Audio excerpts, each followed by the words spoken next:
About mid-morning on the 25th of October 1920, a man and woman emerged from the London home of Lieutenant Colonel Cecil John Lestrange Malone, Liberal Unionist Member of Parliament and a foundation member of the British Communist Party.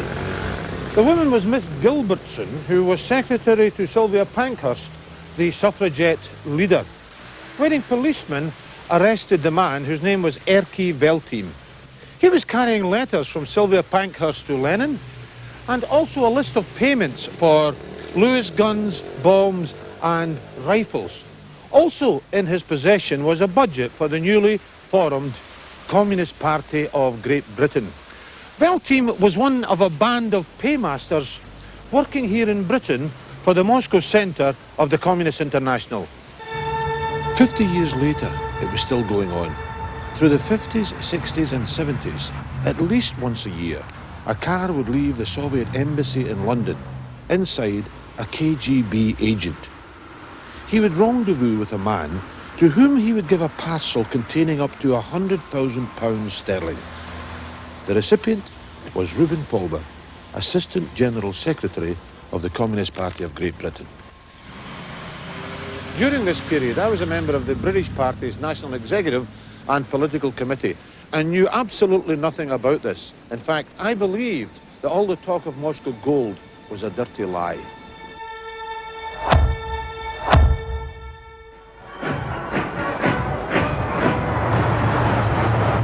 This was Red Square in 1987, on the 70th anniversary of the Soviet Revolution. I was there to see how Gorbachev coped with the wrath of the party hardliners, incensed by his attempts to reform Soviet society. It's exciting times to be in the Soviet Union. The battle is joined, but it's not yet won.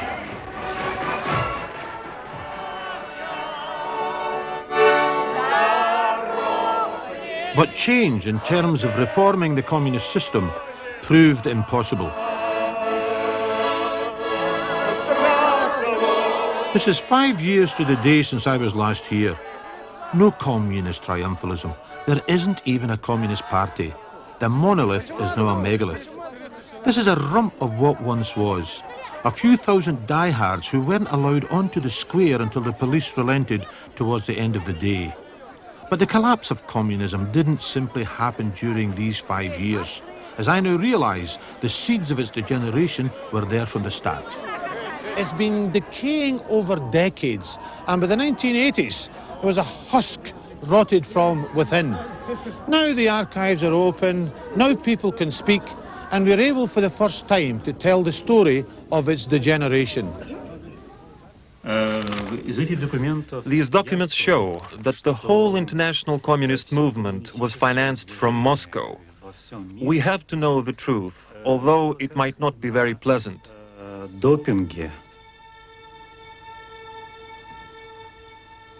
Communism wasn't simply a Russian phenomenon. There were many compelling reasons, both noble and idealistic, why people from other countries became communists. This is Register House in Edinburgh. I've come in search of some documents that I've never seen before. Death certificates for 3 babies. Anastasia Reid, aged 2 years, cause of death pneumonia. Margaret Reid, aged 2 years, cause of death bronchopneumonia. Sarah Reid, 1 year 5 months, cause of death diphtheria and pneumonia. These were my sisters, and let me tell you, the cause of death was poverty. We lived in a working-class area of Glasgow with its disease-ridden slums. During the 20s and 30s, Glasgow had just about the highest infant mortality rate in the Western world. During those years, Glasgow was the second city of a great and rich empire. During my childhood, my mother would sometimes cry for her dead children. And I came to hate a system that allowed innocents to die and made mothers weep. But men cannot live by hate alone, and I dreamed of a world of love and social justice. In this library, I learned that millions shared this dream, including great poets, philosophers and novelists. But when I was about 14 or 15, I read a book which made a great impact on me because it told me what I desperately wanted to hear, that my dream could become a living reality and that I could help make it happen through the working class and socialist movement. It was a book called Critique of Political Economy by Karl Marx. At 19, I was leading 60,000 apprentices in a national engineering strike. I'd been a member of the Labour Party's League of Youth, but had left to join the Communists, believing they were better socialists than Labour. By my mid-20s, I was the youngest member of the Communist Party's political committee. And this is what our candidate, Jimmy Reid, will be standing for in East Dunbar. Most of our young people today can only find employment in unskilled, dead-end occupations. Communist MPs would do their utmost to end this terrible waste. In the late 60s, early 70s, I was involved in the fight for the right to work. But even then, I was having serious doubts about the Communist Party. These came to a head on the streets of Prague in 1968, where an attempt to marry communism and socialism was crushed by the Red Army. Terror stalked these streets. Was it another mistake, or was terror inherent in the philosophy itself? My studies pointed to the latter. Here in Moscow in 1869, the body of a young man was found. A member of a revolutionary group led by Sergei Nechayev, he had refused to pin a leaflet on the walls of his college. Fellow members sentenced him to death. Nechayev shot him in the head and his body was dumped in these waters, now called Nechayev's Pond. Nechayev was brought to trial and sentenced to life imprisonment for this crime. But he's remembered not for this brutal murder, but for being the author of a revolutionary catechism.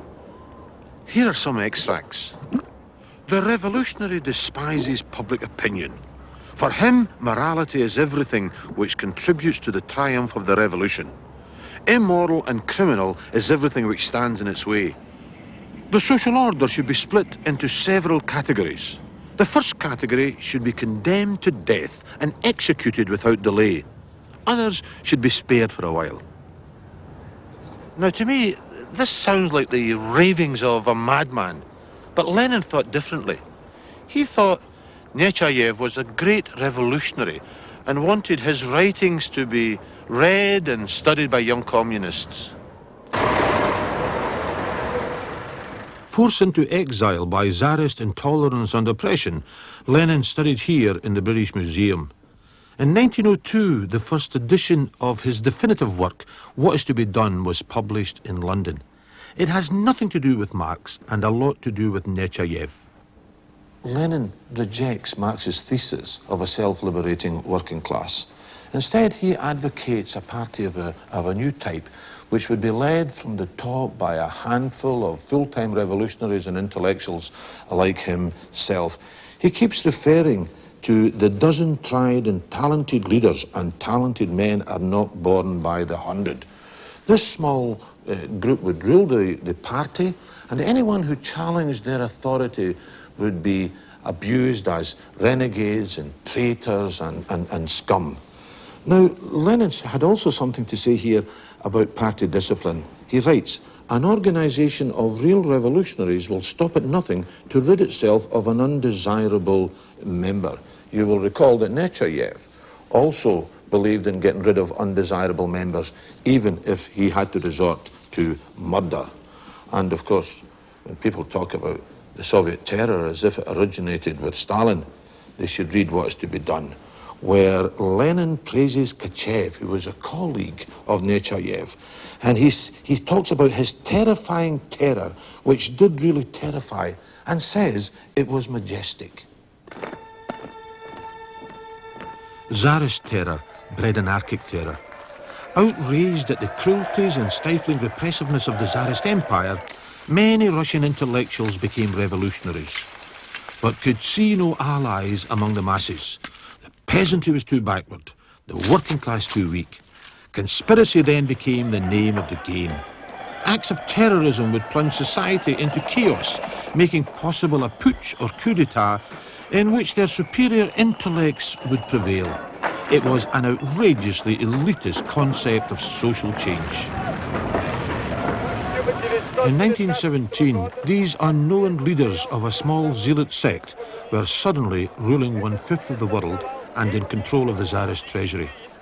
But Lenin's aspirations weren't confined to Russia. 15 years earlier, in What Is to Be Done, Lenin wrote, "History has set us the task." What task? To become the vanguard of the international proletarian revolution. My research took me to the old film archives on the outskirts of Moscow, where I was looking for footage of the Second Congress of the Communist International, an organization founded by Lenin shortly after the revolution. It met in the famous Bolshoi Theatre. Holding center stage is Zinoviev, one of the Bolshevik leaders. He tells delegates from round the world that the Communist Party must be strictly centralized. All decisions of the Communist International are binding. This meant that communist parties were not sovereign bodies in charge of their own affairs, but branches of an international party controlled from Moscow.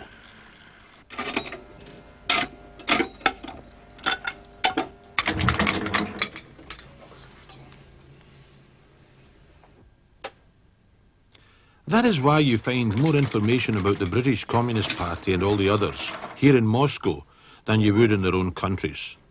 This underground store near the Kremlin was part of the state archives, one of the most secret buildings in Soviet times.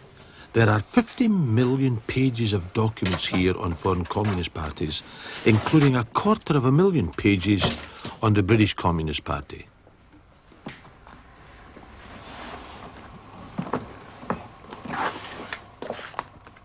Until recently, no one outside a tiny chosen few could see these documents.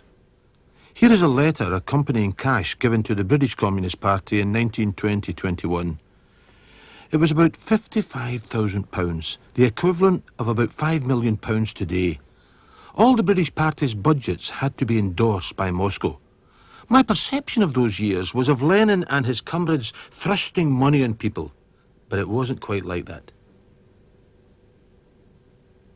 I didn't realise how quickly there was a role reversal. Listen to this from the British Party. December the 28th, 1922. Dear comrade, it is with great regret that we find it necessary to lodge with you a strong and emphatic protest. About what?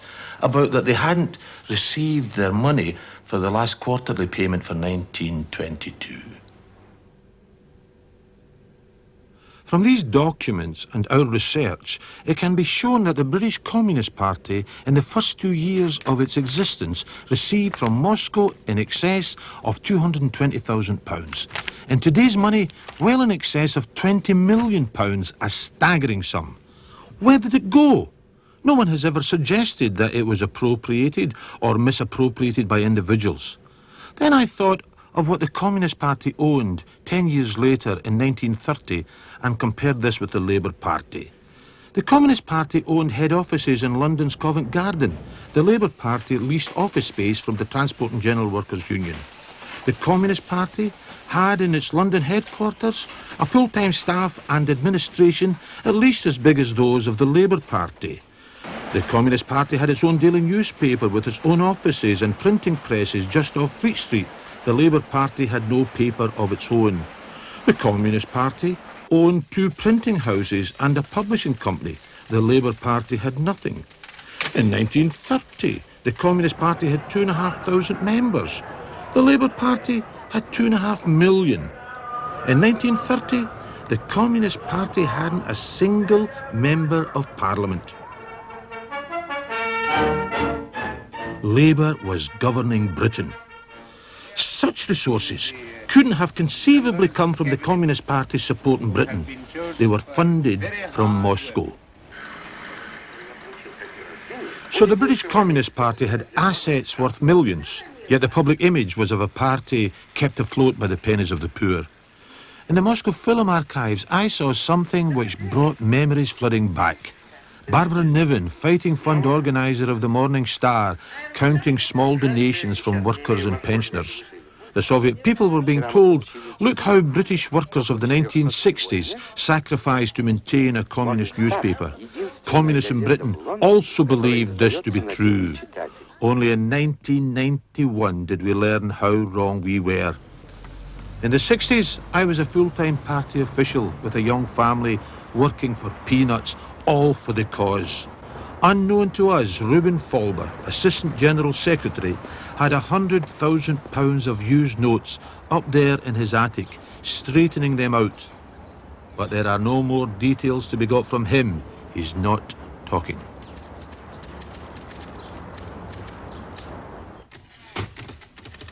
But according to what Folber has already said, in the 1950s, the then General Secretary of the British Communist Party complained to Khrushchev about the loss of income due to people resigning because of events in Hungary in 1956. Khrushchev promised money.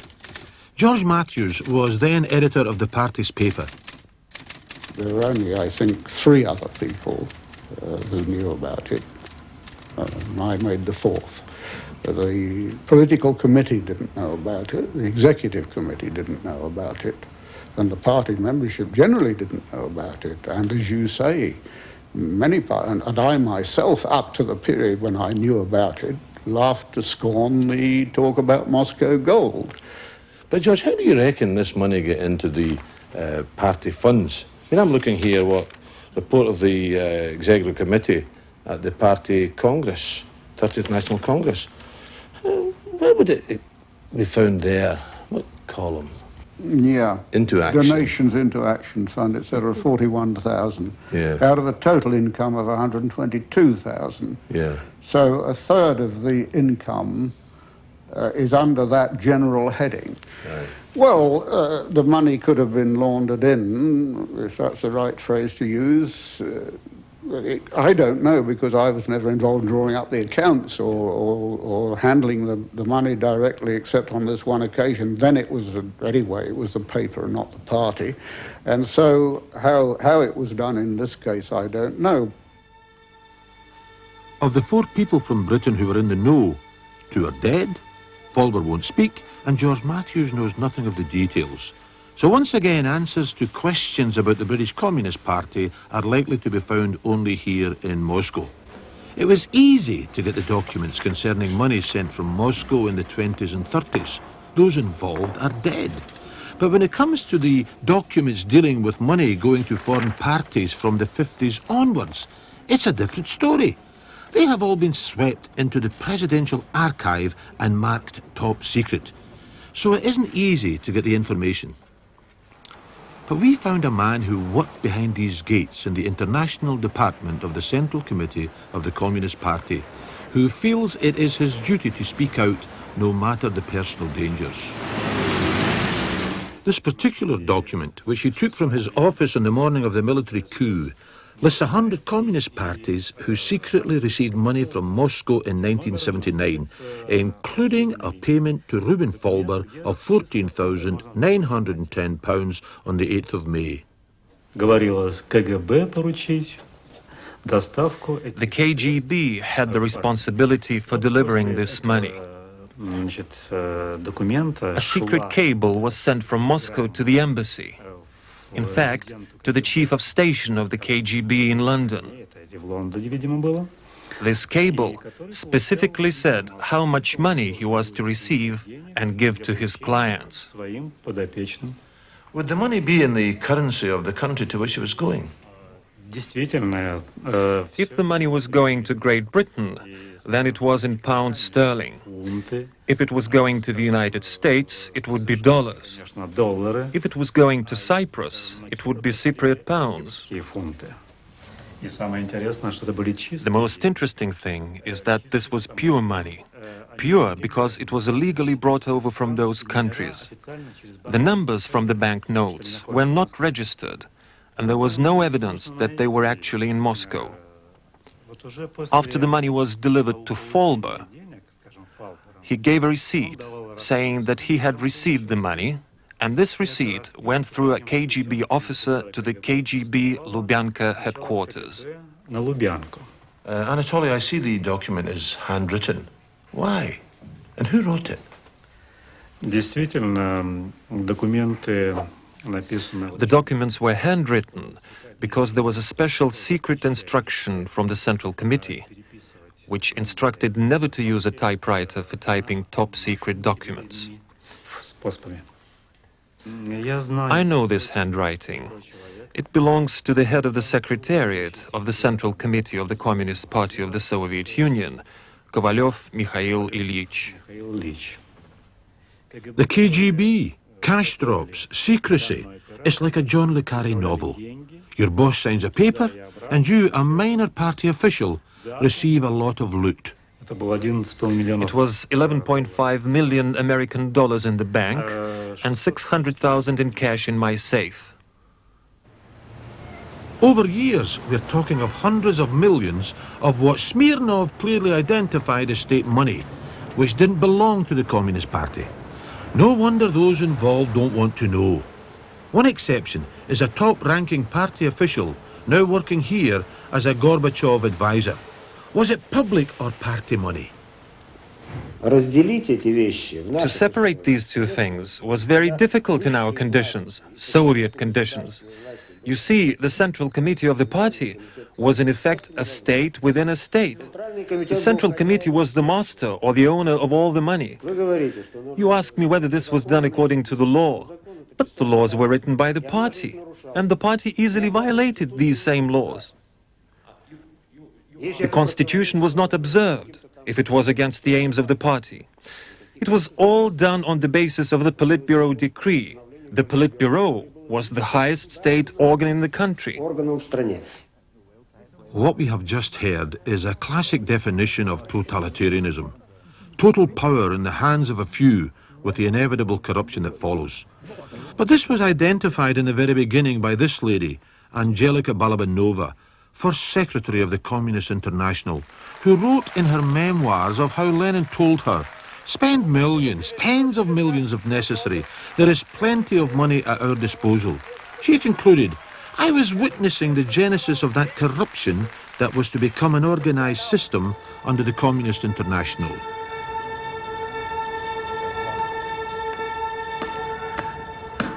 Lenin spent most of his last years in this dacha on the outskirts of Moscow. He was obviously agonizing about the relevance of the communist parties he had founded throughout the world. In 1921, he wrote to Zinoviev about the structure of these parties. Everything, he claimed, is taken from Russian conditions. My impression is that we committed a gross error. But it was too late. The die had been cast. Lenin lived, Lenin lives, Lenin will live forever.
Corruption isn't only about money. It can take many forms, as the Moscow Film Archives testify. In 1935, the 7th Congress of the Communist International met, as always, in Moscow. On the presidium was the General Secretary of the British Communist Party, Harry Pollitt, participating in that odious adulation of Stalin that was an integral part of communist ritual. It doesn't make pleasant viewing, at least for me, because I liked Harry Pollitt very, very much. But despite this nonsense, he was the one communist leader that stood up to Stalin at a very crucial period in human history. From 1935 onwards, the tactics of the Communist International were for a united front against German fascism. The British Party suddenly found itself in tune with the needs of the British people. Pollitt was in his element. Thousands joined its ranks, including many intellectuals. Then, September the 1st, 1939, the Nazis invaded Poland.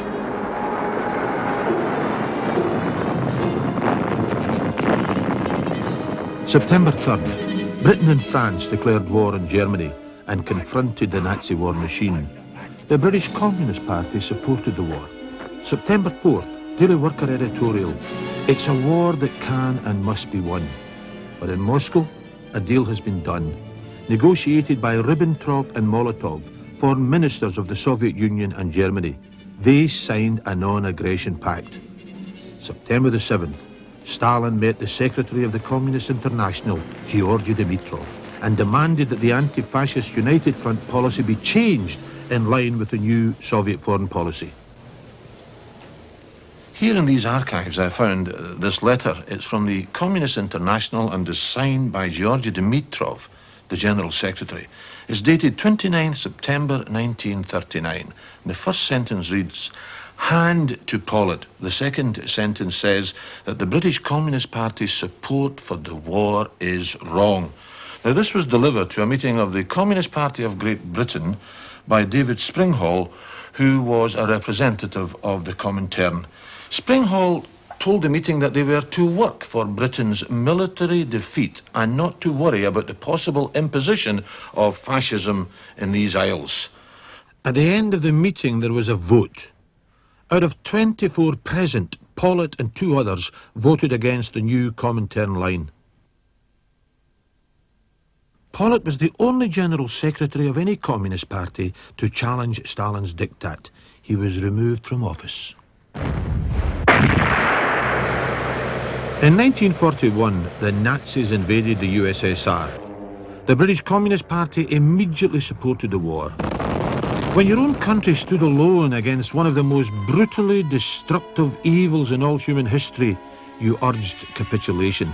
When the Soviet Union faced the same threat, it became the noblest war ever fought by mortal man. How could they do such unprincipled somersaults at Stalin's command? Well, listen to this. Comrades, a communist has no private opinions. The duty of a communist is not to disagree, but to accept. The words of Arpam Dutt, the British Party's arch hardliner. In 1951, it happened again. A well-kept secret until 1991, when George Matthews revealed Stalin's involvement in the party's long-term strategy for the United Kingdom. Some of the things that Stalin proposed did stick in the gullets of the party leadership, particular formulations, and so they weren't incorporated in the early drafts, but then they finally were under the pressure from Stalin. Once again, the whole truth could only be found in Moscow. The man I've come to see worked here in the Pravda offices for many years. From him, I learned exactly how the British road to socialism came to be written. So Harry Pollitt came to Moscow and asked for an interview with Stalin. I was at the international department then, interpreting for English, so his letter to Stalin went through my hands. In this letter, he asked several questions about tactics of the party, Stalin's views of the nearest future of Britain, and all this sort of things of tomorrow. The letter was translated and sent to Stalin, and Comrade Pollitt was invited to Stalin in about 2 or 3 weeks' time. Stalin asked him, could you sit down here in Moscow for 10 or 15 days and write the draft of that program? Pollitt answered, no, I should consult my colleagues in the leadership of the party. I can't do it here, I should do it in London. Then you go back to London and write this draft and come with it, we shall see it. This is how it started. So Pollitt, after 2 or 3 weeks, came back to Moscow with his text, and again it was translated by us and sent to Stalin. And Stalin actually took the red pencil in his hands and was checking some kind of formulations in there. By the late 60s, it was very different. The British Road to Socialism was redrafted and there was no Soviet input. I know, for I helped draft it. In fact, if anything, we had a contempt for Soviet leaders like Brezhnev.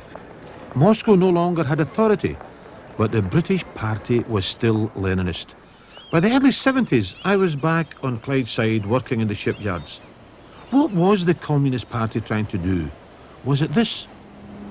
Sunday Times, 17th November 1991.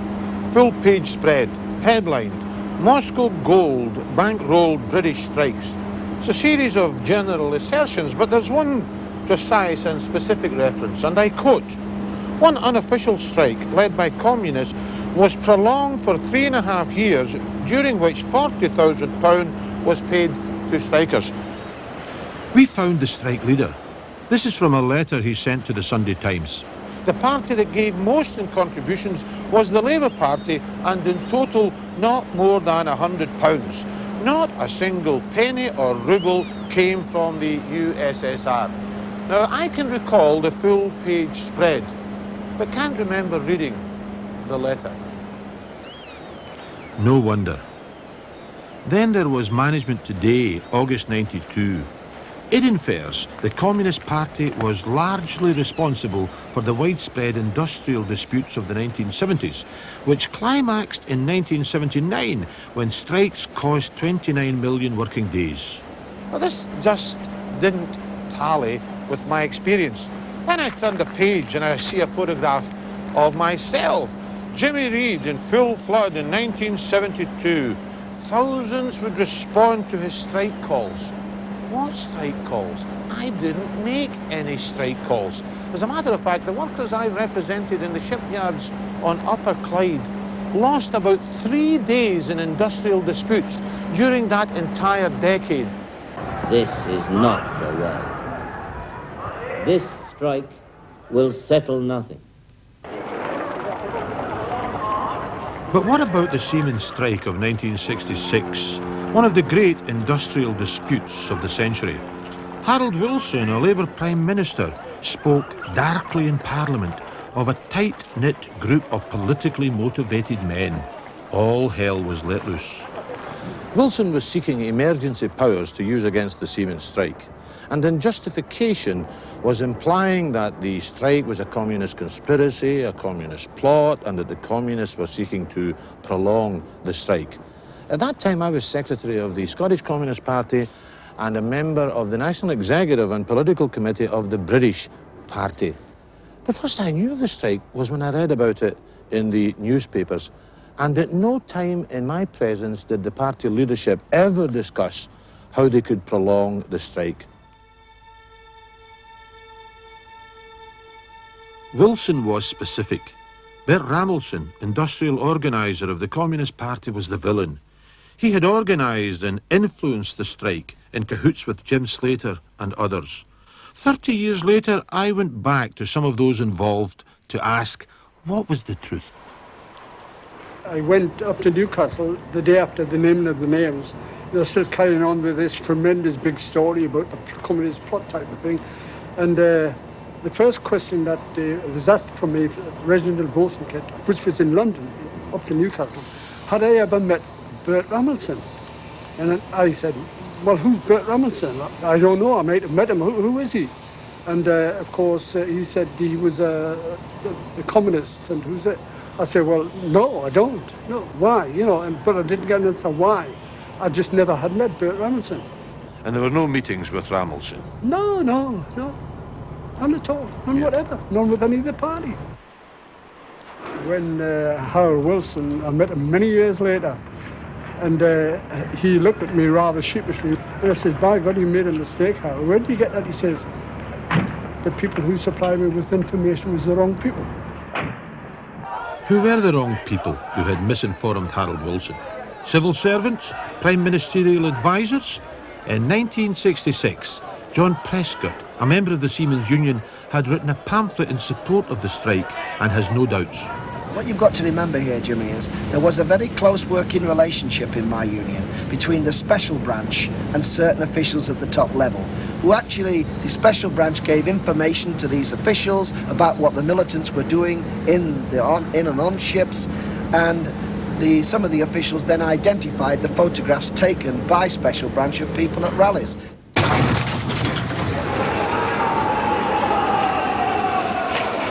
I then went to see another old colleague, Sam McCluskey, who happens to love dog racing. Now, if you like a bet, this is not the best location for an interview. It could and did prove costly. Sam has been General Secretary of the Seamen's Union, Chairman and Treasurer of the Labour Party. Sam was never a communist sympathiser. I hated those people, and I mean hate. Those people who tried to force the ideology down our throat. And I always put Bert in that bloody bracket, you know. But when Wilson started talking about his politically motivated men, what he should have recognised was that, yes, he had the national organiser of the Communist Party and one or two other Communist Party members there, who were members also of the Seamen's Union. But in the main, we had a 29-man executive, which was a very right-wing executive. And if conditions at sea hadn't been what they were, then believe me, we wouldn't have had a strike. If we both agree it wasn't to prolong strikes and anything like that, what was it? What were they after? To influence. I think it was to influence. And as I think I've said, that the influence they got with the number of members that they had in the country was beyond recall, really.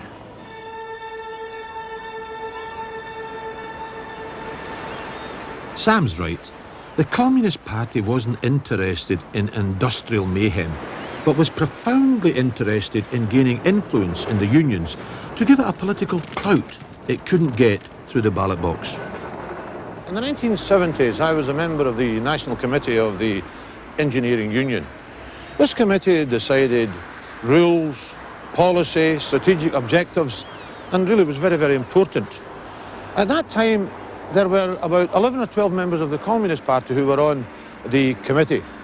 Now, before the committee met, I would receive through the post a kind of cryptic message in unheaded notepaper which said, "Dear comrade, we invite you to a meeting of some friends," and then they would mention the time and place. One year we were meeting here in Blackpool, and the meeting of the party group was in a hotel just here on the seafront. At the meeting, the national industrial organiser of the party was in attendance.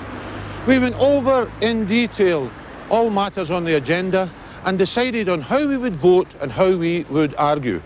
Then we went to a meeting of the broad left, which included 12 or 13 non-communist lefts. Quite frankly, these lads had no chance. We went in as a disciplined force and our will prevailed. Now, it didn't matter a great deal because at that time, the right wing in the National Committee could always count on about 27 votes. But if another one or two left-wingers had been elected, then it meant that the policy of a political party of a few thousand would then have become the policy of a union with 1.25 million votes at the TUC and almost as many at the Labour Party conference. This was Leninism at work in the British trade union movement. In Blackpool in the 70s, I met an old friend from my early days in the Communist Party. His experience of a union controlled by the party and how it recruits staff is most revealing. In the mid-70s, Jack Rice was appointed to a full-time position in TAS. Well, the apparatus was, in a sense, a bit similar to the Communist Party apparatus. We met and we discussed what was coming up within the union at conferences and all that, and who we would support for positions and who should go, and you were almost told. I mean, I was told to apply for a job as an official. I didn't rush for it. You know, I was told by my comrades in Scotland, we've got a certain number of people here. I'm telling you. TAS is now merged in a new union called Manufacture, Science and Finance. I'm going to see two officials who bear out Jack Rice's description of how TAS was run. One, a communist at the time, the other, definitely not.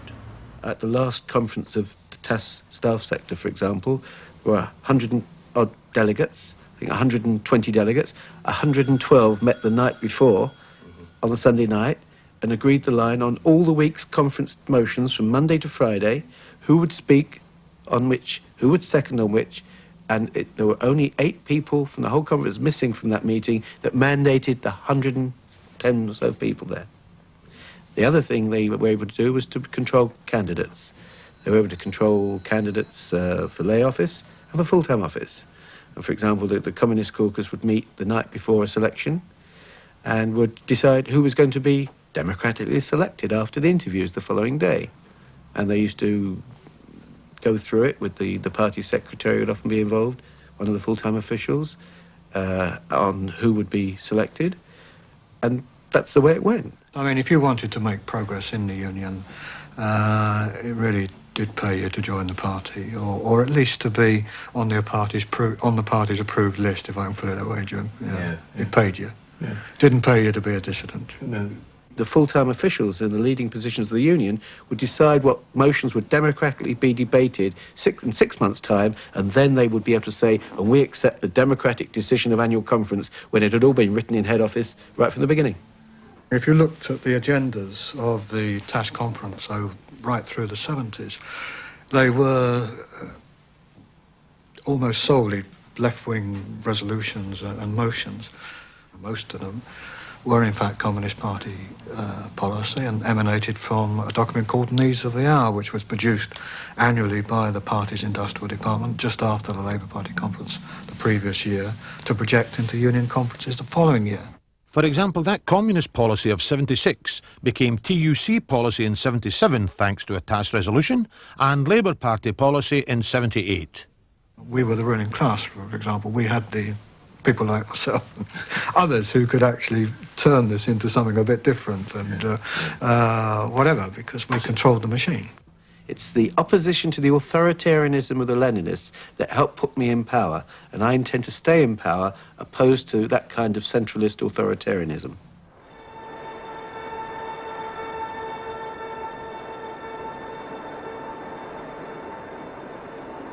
What we've been hearing about is the residue of Leninism in Britain.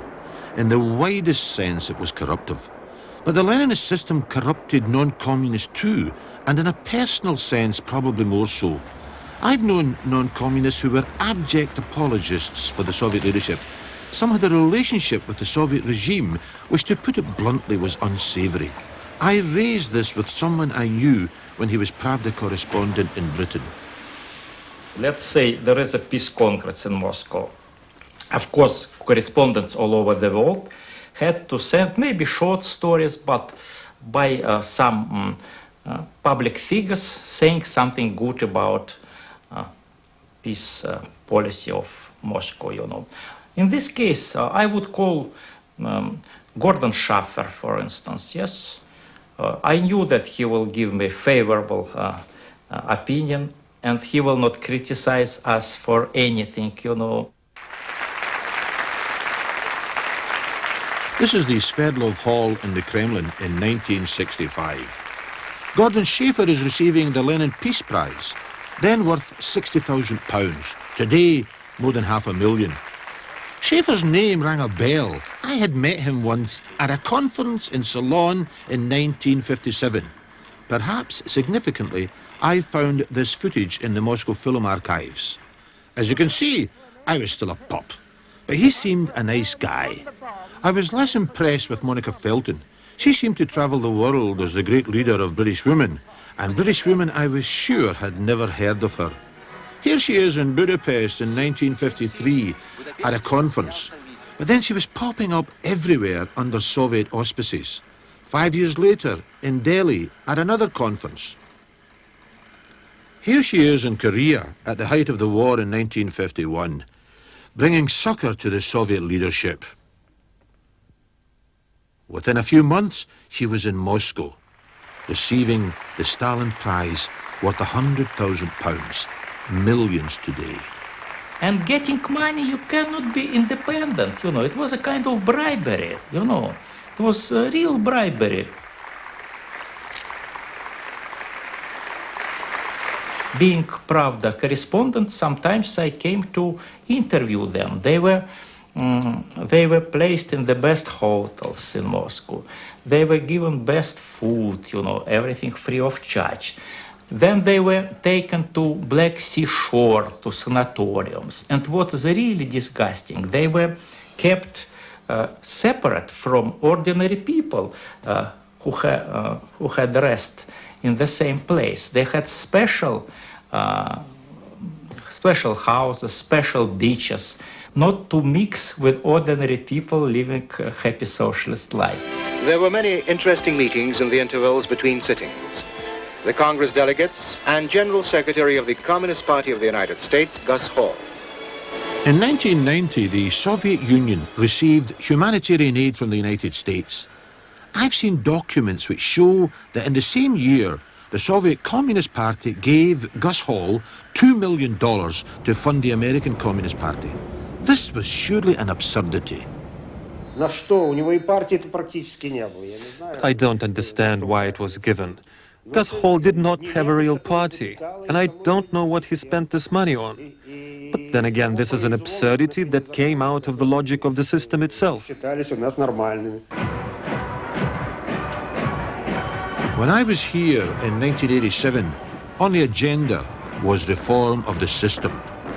To do that, Gorbachev had to fundamentally change the party of Lenin. He tried, but ended up trying to contain it. He told us, I'm staying on as General Secretary of the party because I need to keep this monster in check. If I leave, this monster will come down on me, on my whole cause, and it will destroy perestroika. What an indictment. In 1917, the Communist Party seized power by force. After 74 years of absolute power, it sought to retain power by force. Recently, I saw a map printed in one of the magazines. The map had different colors on it, and these colors marked those regional party committees who either supported or didn't support the coup plotters. The picture is very revealing. Most of the regional party committees actually came out in support of the coup.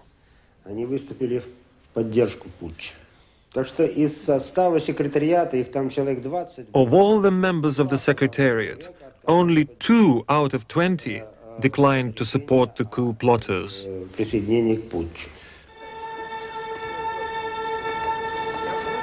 Now the monster is mocked in memorabilia for sale to tourists. It now looks so pathetic, everything with a price tag. How much? $5. And yet for 70 years it was like a kind of state feudalism. The party secretary was king. Other members of the Politburo were feudal barons. Between them, they decided everything and had to be obeyed. Communists were history's chosen people, and at one time, youngsters would carry with pride their Komsomol cards. Communists were people of a special mould, claimed Stalin. Engineers of social change, working to Lenin's cosmic blueprint. The party even had its own mysticism. Any challenge to the party was a heresy which had to be purged. So the terror which slaughtered millions and enslaved many more cannot be explained by the personality defects of this man, Joseph Stalin, but by an elitist ideology which perceived human beings as pawns to be manipulated by those who would be God. The terror was rooted in the writings of Nechayev and in the teachings of Lenin and in his system. That's my conclusion, but I wonder what Bert Ramelson now thinks. We had worked and argued for years inside the Communist Party. Bert's sister had spent 15 years in one of Stalin's gulags, and it hadn't dimmed their commitment to the party. Was he still a Leninist? I describe myself as a Marxist, but no longer as a Leninist, because I believe Lenin has made a considerable contribution. But unfortunately, whether he had lived long enough to overcome the problems, I don't know. But I think the problems, as far as I'm concerned, with Lenin, was his conception of the party as know everything, and there's no need for any alternative or an opposition to it. And for that reason, while I recognize he's made a great contribution, nevertheless, I consider myself a Marxist, but I would not call myself a Leninist now.